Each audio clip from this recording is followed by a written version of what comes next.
नमस्कार विद्यार्थी मित्रांनो, मी सुवर्णा मगर आपल्या सर्वांचा स्पर्धा अभ्यास या यूट्यूब चॅनलवरती स्वागत करते।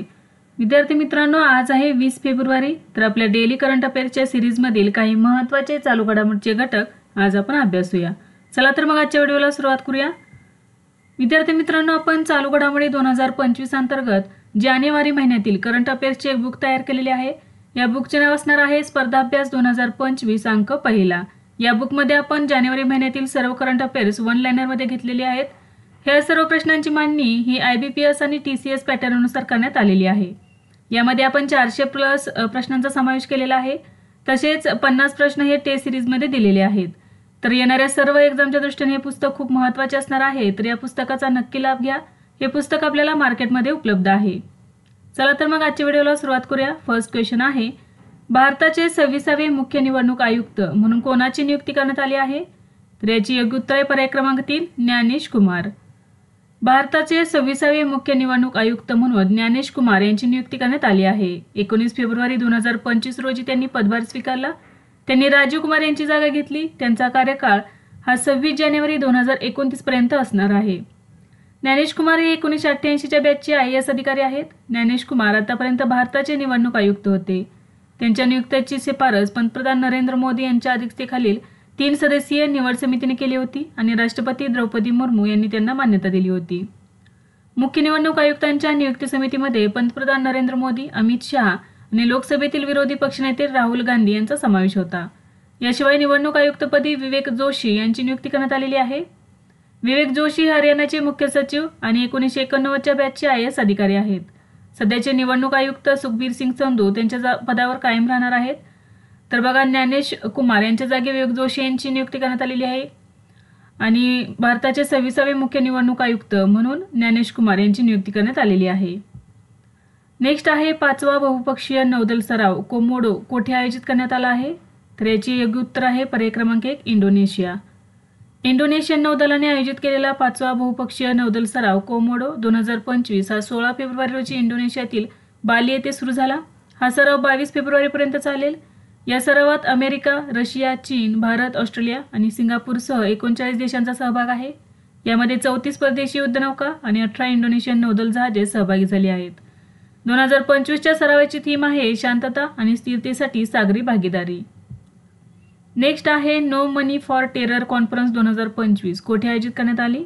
तर याचे योग्य उत्तर आहे पर्याय क्रमांक 2 जर्मनी। 13 फेब्रुवारी 2025 रोजी नो मनी फॉर टेरर परिषद 2025 जर्मनीतील म्युनिक शहरात आयोजित करण्यात आली। या परिषदेची ही 4थी आवृत्ती होती। हे जर्मन सरकारने आयोजित केले होते। केंद्रीय गृह राज्यमंत्री नित्यानंद राय यांनी नो मनी फॉर टेरर परिषदेत भारतीय शिष्टमंडळाचे नेतृत्व केले। यात 200हून अधिक उच्चस्तरीय अधिकारी आणि तज्ज्ञ उपस्थित होते। 2018 मध्ये पॅरिसमध्ये फ्रान्सने दहशतवादासाठी पैसे नाही ही पहिली मंत्रिस्तरीय परिषद आयोजित केली होती। तर तिसरी परिषद ही भारत सरकारने 18 आणि 19 नोव्हेंबर 2022 रोजी नवी दिल्ली येथे आयोजित केलेली होती। नेक्स्ट आहे जगातील नंबर 1 टेनिसपटू जानिक सिनरवर किती काळासाठी बंदी घालण्यात आलेली आहे? तर याचे योग्य उत्तर आहे पर्याय क्रमांक 2 3 महिने। डोपिंगच्या आरोपात दोषी आढळल्यानंतर जानिक सिनरवर किमान 3 महिन्यांची टेनिसपासून बंदी घालण्यात आलेली आहे। वर्ल्ड अँटी डोपिंग एजन्सी म्हणजेच वाडाने घेतलेल्या डोप टेस्टमध्ये तो पॉझिटिव्ह आढळलेला आहे। ही बंदी त्यांच्यावर 9 फेब्रुवारी 2025 ते 4 मे 2025 पर्यंत लागू असणार आहे। नेक्स्ट आहे अलीकडेच कोणाला UKची मानद नाईटहूड ही पदवी देण्यात आली? तर याचे योग्य उत्तर आहे पर्याय क्रमांक 3 एन चंद्रशेखरन। फेब्रुवारी 2025 मध्ये टाटा समूहाचे अध्यक्ष एन चंद्रशेखरन यांना UK भारत व्यापार संबंध मजबूत करण्यात त्यांच्या महत्त्वपूर्ण योगदानाबद्दल UK मध्ये मानद नाईटहूड ही पदवी देऊन सन्मानित करण्यात आले। UK सरकारने 14 फेब्रुवारी 2025 रोजी most excellent order of the British empire अंतर्गत ही मान्यता जाहीर केलेली आहे। नेक्स्ट आहे institute of chartered accountant of इंडियाचे अध्यक्ष कोण बनले आहेत? तर याचे योग्य उत्तर आहे पर्याय क्रमांक 1 चरणज्योत सिंह नंदा। चरणज्योत सिंग नंदा यांची 2025-26 कालावधीसाठी जगातील सर्वात मोठी अकाउंटन्सी संस्था institute of chartered accountant of इंडियाचे नवीन अध्यक्ष म्हणून नियुक्ती करण्यात आली आहे। ते 73वे अध्यक्ष असतील। आंध्र प्रदेशचे चार्टर्ड अकाउंटंट डी प्रसन्न कुमार यांच्या उपाध्यक्षपदी निवड झालेली आहे। Institute of chartered accountant of इंडियाची स्थापना 1 जुलै 1949 रोजी झाली आणि याचा उद्देश होता चार्टर्ड अकाउंटन्सी व्यवसायाचे नियमन करणे। नेक्स्ट आहे क्लायमेट रिस्क इंडेक्स 2025 मध्ये अत्यंत हवामानाच्या घटनांमुळे सर्वाधिक प्रभावित झालेल्या 10 देशांमध्ये भारताचा क्रमांक काय आहे? तर याचे योग्य उत्तर आहे पर्याय क्रमांक 4, 6वा क्रमांक. फेब्रुवारी 2025 मध्ये जर्मन वॉच या पर्यावरणविषयक थिंक टँकने नुकताच क्लायमेट रिस्क इंडेक्स 2025 प्रसिद्ध केला आहे. या निर्देशांकात देशावरील हवामानाच्या घटनांच्या प्रभावाच्या आधारे क्रमवारी जारी करण्यात आली आहे. सन 2025च्या निर्देशांकात 171 देशांचा समावेश करण्यात आला आहे. 1993 ते 2022 या कालावधीत सर्वाधिक प्रभावित देश कोणते आहेत बघा. पहिल्या क्रमांकावरती आहे डॉमिनिका, दुसऱ्या क्रमांकावरती आहे चीन, तिसरा आहे होंडुरास, चौथा आहे म्यानमार, पाचवा इटली. आपला भारत देश 6व्या क्रमांकावरती आहे, 7वा ग्रीस, 8व्या आहे स्पेन, 9व्या क्रमांकावरती आहे वानुआतू आणि 10व्या क्रमांकावरती आहे फिलिपिन्स.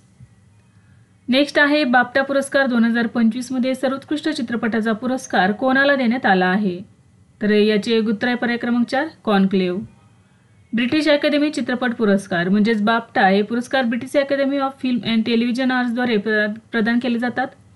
हा पुरस्कार ब्रिटिश आणि आंतरराष्ट्रीय चित्रपटांना दिला जातो. पहिला बाफ्टा पुरस्कार सोहळा 1949 मध्ये आयोजित करण्यात आला होता. हे पुरस्कार युनायटेड किंगडममध्ये दिले जातात.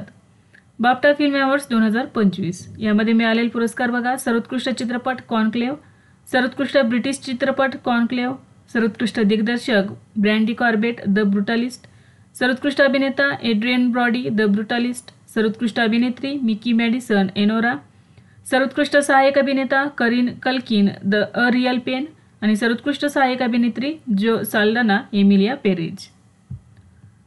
नेक्स्ट आहे जागतिक आरोग्य संघटनेने कोणत्या देशात सुदान व्हायरस डिसीजचा उद्रेक झाल्याची पुष्टी केली आहे? तर या प्रश्नाचे योग्य उत्तर आहे पर्याय क्रमांक 2, युगांडा.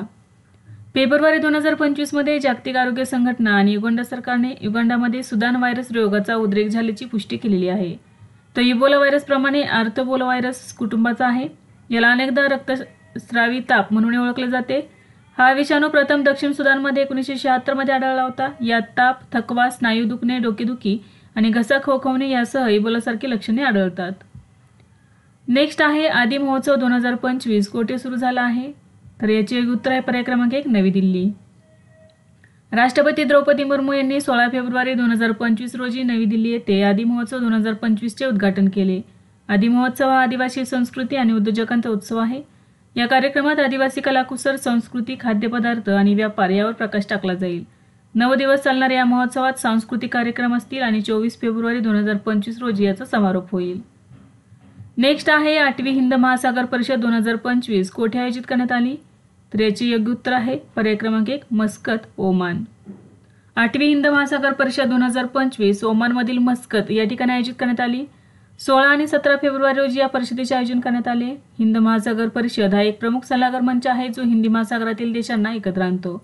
प्रादेशिक सहकार्याच्या शक्यतांवर चर्चा करणे हा त्याचा मुख्य उद्देश आहे. नेक्स्ट आहे सरकारने बायोलिम्फी वॅक्सिन कोणासाठी मंजूर केली आहे? तर याचे योग्य उत्तर आहे पर्याय क्रमांक 2, गुरे म्हणजेच गायी आणि म्हशींसाठी. फेब्रुवारी 2025 मध्ये गुरांमधील लंपी त्वचा रोगासाठी बायोलिम्फी वॅक्सिनला सरकारने मान्यता दिली आहे. बायोटेम्पिन वॅक्सिन बायोवेट म्हणजेच भारत बायोटेक ग्रुपने विकसित केले आहे. लंपी स्किन डिसीज हा एक संसर्गजन्य विषाणूजन्य रोग आहे जो गायी आणि म्हशींमध्ये आढळतो, ज्यामुळे त्वचेच्या गाठी आणि ताप यासारखी लक्षणे दिसून येतात. हा आजार लंपी स्किन डिसीज व्हायरसमुळे होतो. ही लस गायी आणि म्हशींमध्ये लंपी स्किन डिसीजसाठी जगातील पहिली दिवा मार्कर लस आहे. नेक्स्ट आहे भारत सरकारने सुरू केलेल्या उद्योजकतेसाठीच्या AI उपक्रमांतर्गत किती लाख तरुणांना प्रशिक्षित करण्याचे लक्ष्य आहे? तर याचे योग्य उत्तर आहे पर्याय क्रमांक 1, 1 लाख. फेब्रुवारी 2025 मध्ये भारत सरकारने इंटेल इंडियाच्या सहकार्याने उद्योजकतेसाठी AI उपक्रम सुरू केला आहे. याचा उद्देश 2025 मध्ये 1 लाख तरुणांना कृत्रिम बुद्धिमत्ता आणि उद्योजकता कौशल्यांमध्ये प्रशिक्षित करणे हे आहे. हा उपक्रम देशभरातील तरुण उद्योजकांमध्ये कौशल्य विकास वाढवण्यासाठी आणि नवोपक्रमाला प्रोत्साहन देण्यासाठी व्यापक धोरणाचा एक भाग आहे. नेक्स्ट क्वेश्चन आहे कोणता देश भारताकडून $200 दशलक्ष किमतीची आकाश क्षेपणास्त्र प्रणाली खरेदी करेल? तर याचे योग्य उत्तर आहे पर्याय क्रमांक 4, फिलिपिन्स. चीनसोबतच्या वाढत्या तणावामुळे फिलिपिन्सने भारताकडून आकाश क्षेपणास्त्र खरेदी करण्यात रस दाखवला आहे. भारताला यावर्षी फिलिपिन्ससोबत $200 दशलक्ष क्षेपणास्त्र करार अपेक्षित आहे. नेक्स्ट आहे अलीकडेच माउंट एटना ज्वालामुखीचा उद्रेक कोणत्या देशात झाला आहे? तर याची योग्य उत्तर पर्याय क्रमांक 2, इटली. फेब्रुवारी 2025 मध्ये युरोपातील सर्वात उंच आणि सक्रिय ज्वालामुखी माउंट एटनामध्ये शक्तिशाली स्फोट झाला आहे. माउंट एटना हा इटलीच्या सिसिली बेटाच्या पूर्व किनाऱ्यावर स्थित एक सक्रिय ज्वालामुखी आहे. हा युरोपमधील सर्वात उंच आणि सक्रिय ज्वालामुखी मानला जातो. त्याची उंची अंदाजे 3357 मीटर म्हणजेच 11,000 फूट एवढी आहे. तर विद्यार्थी मित्रांनो, आज आपण काही महत्त्वाचे चालू घडामोडीचे घटक अभ्यासले. यासारखेच नवनवीन व्हिडिओ पाहण्यासाठी चॅनलला लाईक करा आणि सबस्क्राईब करायला विसरू नका. धन्यवाद.